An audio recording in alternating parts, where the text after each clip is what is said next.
going to be 9 years on July 11. I'm sorry? 9 years on July 11. It's going to be, I'm working here. And I am from St. Michael, Azores. Okay. How long have you been living in Fall River? 9 years. So you got the job right away? Yes, I came from the Azores on July 9, and I started working here July 11, 2 days after. How did you find the job so quickly? My cousin was working here, and then she asked Tony for a job. Okay? So then it didn't even give me a chance to breathe American hair. In here. Oh, 36 years. How did you get the job 36 years ago? Well, I came in when the company started. We only had maybe about 12 girls. And so they asked me if I could come and help them out to get started, and that's how I started. What are the different jobs that you've worked at in that time? Oh, I've done practically every job in here now. Which is why you're good for quality control, because you know the whole thing. I know the whole sweater from beginning to the end. How long does it take to really learn that thoroughly? Well, I don't think it would take that long if you go right from the beginning and stay a little while in every department. Then you'll get the pitch of the garment.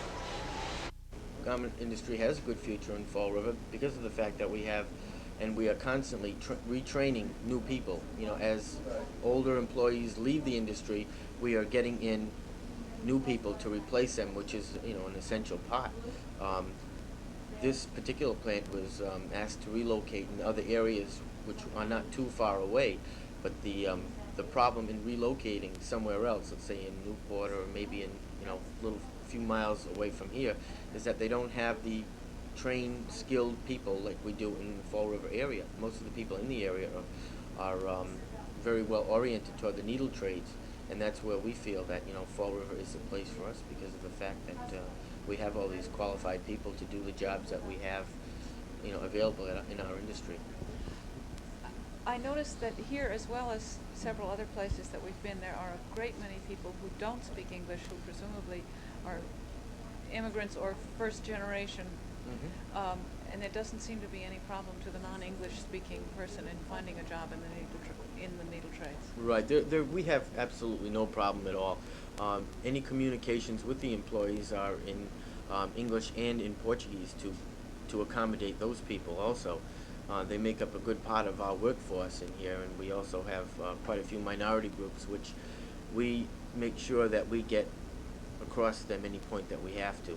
And as far as the Portuguese go, being that they are the largest part of our workforce, we have almost all of our supervisors in the plant can speak Portuguese, and they all have Portuguese backgrounds themselves, and so it's really not too hard communicating with the people because we're basically all the same cultural background.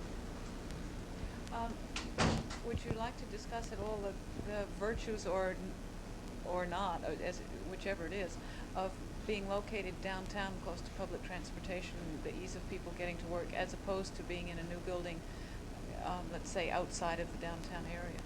Okay, well, in moving to this new plant, we're originally located on Broadway. What we did was, most of the people who worked at the Broadway plant with us were right from that area, right around Globe Corners.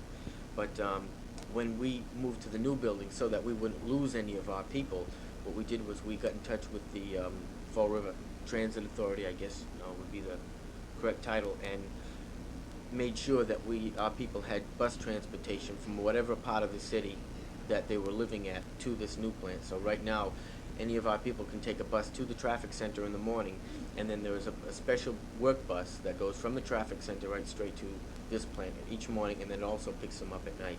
So we have really no problems with transportation at all.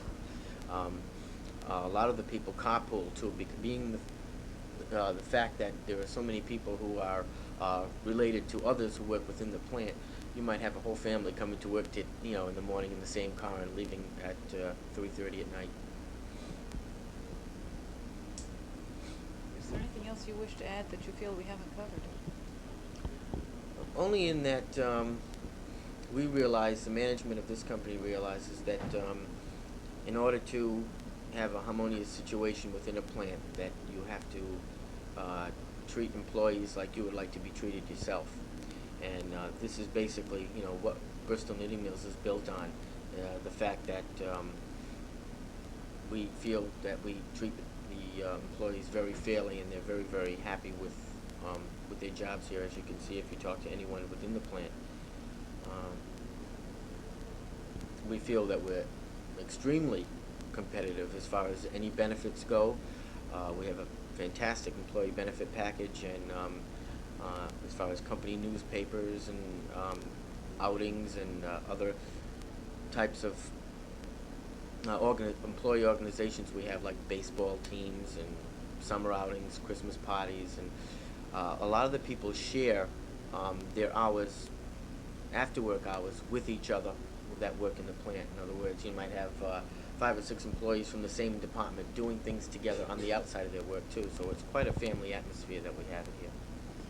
In terms of training new employees, you don't have a formal training program as such, but you do take people in who don't have experience and train them one at a time in their separate jobs? That's true.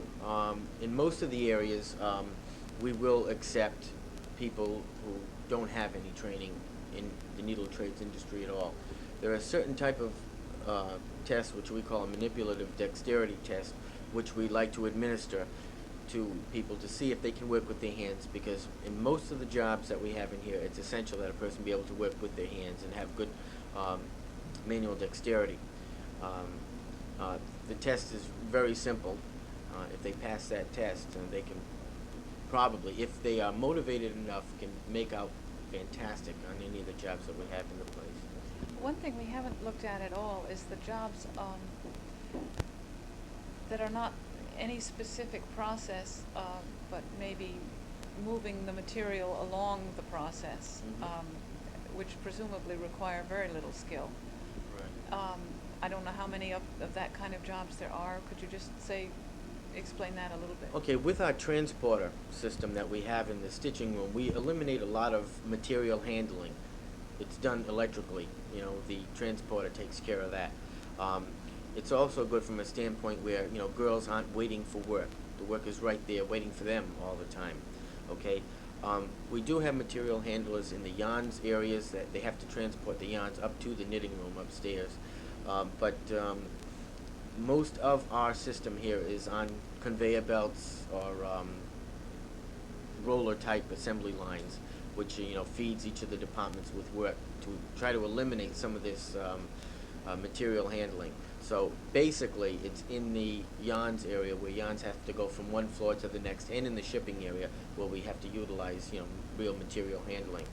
But I would say basically the plant is so well mechanized in that, for material handling purposes, that there are very few people walking around with a bundle of sweaters or you know, the sweaters over their back or something. It's virtually nil in this plant.